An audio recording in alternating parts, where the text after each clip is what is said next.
Hey everyone, Derpy here, back with another Battle Pirates video. This one, mistakes you can avoid in Scourge defense grids. This is based on the October raid and everything we saw in there, where you can use and predict the rest of the cycle of these targets after they change on the map. So first of all, these targets are skirmish targets, which means you want to take in skirmish ships into those targets. Same ship style as the target style. The ships you want to use are any of these ships you see here, the flagship variants of those also included. Number one is Tide Seekers. Those are skirmish ships that deal concussive damage. They're great. Concussive explosive resists. Tide Seekers are fairly good. Tiger Sharks might work. They're the lowest tier ship here, so they might only work in the level 35 or the lowest level set here. Not really recommended. Hellraised with the right build might work in some of the lower targets like the 50s or the 70s if you have a super good build for them, but most of the case, these aren't going to be your go-to ship. These two ships on the right here are going to be your go-to ships. The Fangtooth, that's the submarine here that does not ever surface. It doesn't have a surface timer, but it can be forced to the surface. This is going to be your go-to ship for most of the stuff, as well as the Hunter here. You're probably going to need both of these hulls if you want to do the very highest targets based on what Kixeye has done in the last raid. The last option here is the Generalist Zelos here. The Zelos CTX, which is concussive and explosive. This flagship thing, the whole fleet with the flagship 100% kitted out, will take a long time to build or refit, and it won't really even do very well. So in most cases, you're going to want to use the Hunter or the Fangtooth in all of these targets. Lower levels, go with the Tide Seeker, and especially the H-Tide if you can get that. So now that you have all your ships that you're going to use, I'm going to talk about the other enemy ships in these targets so you know how to avoid damage from them. First of all, we're going to start with the Goblin Shark. The Goblin Shark is a submarine. It's a Scourge submarine. It starts submerged and hidden, so you won't be able to see it when you go into the target, and it surfaces when you're close at about 150 range.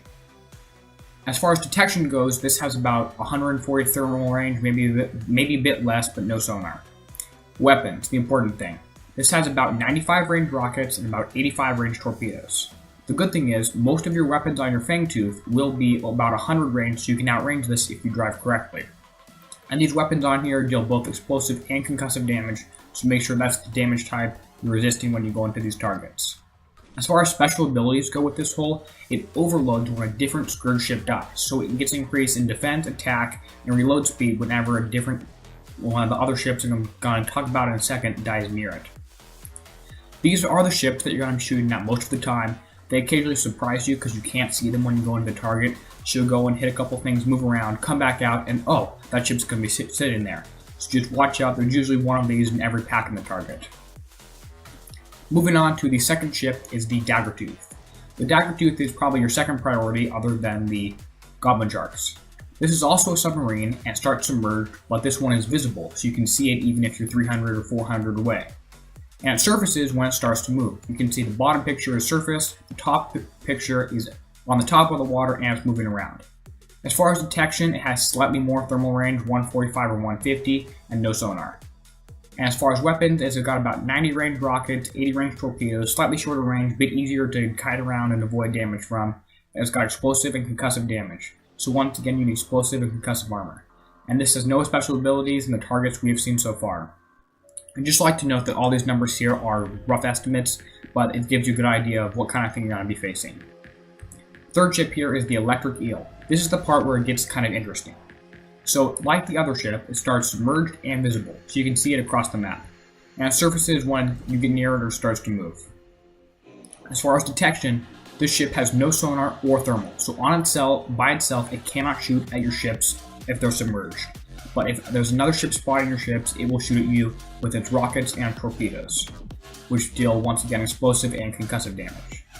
And this ship has a huge special ability, Thorns. Similar to the Justice, when the shield logo is on, as you can see here in the picture in the top right, Thorns is on. And that means if you do damage to it when Thorns is on, you will take a small amount in return.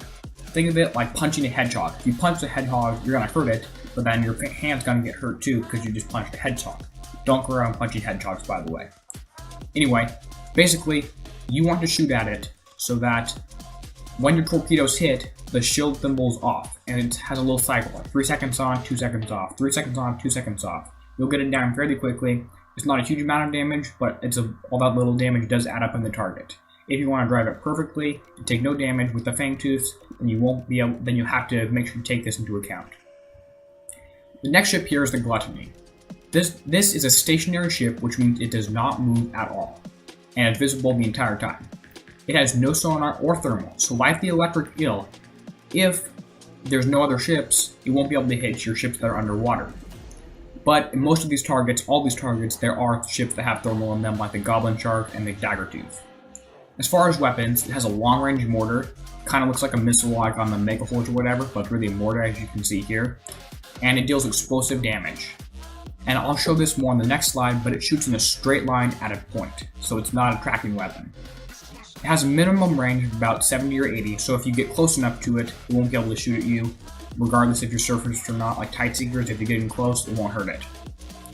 In special ability, it has a fire pool of death. So if your Tightseeker here kills it, there's going to be a fire pool that leaves behind.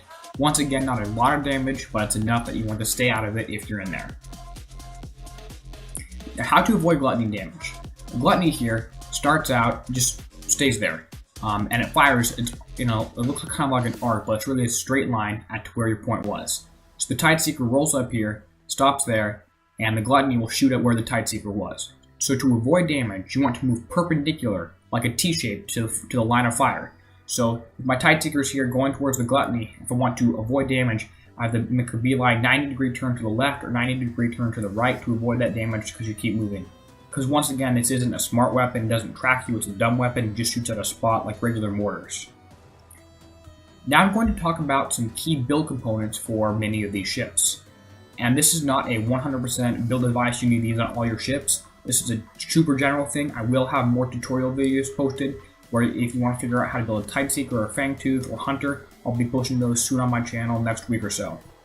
So first of all, on every ship you're going to want pretty much an engine, Speed System 5, Magnus Drive 3, something to get you moving around fast. Secondly, you're going to want a defense special on all your ships because whether you think you're going to take damage or not, you probably are going to mess up at some point and take damage. You want concussive and explosive, one or the other, or both if you can. Then you're going to want probably concussive damage boost in some cases. This can range from the normal researchable ones to more advanced ones, like advanced concussive payload. Anyway, then you might want a weapon type damage boost like depth charge critical chance or torpedo critical chance, something like that. Projectile speed boost is something good to consider if you want your, especially if you have hunters or tides, having the splash damage things hit a bit faster. Cloak efficiency is good if you have submarines. Obviously, you don't want cloak efficiency on Tightseeker, doesn't make sense. Detection might be something that you want.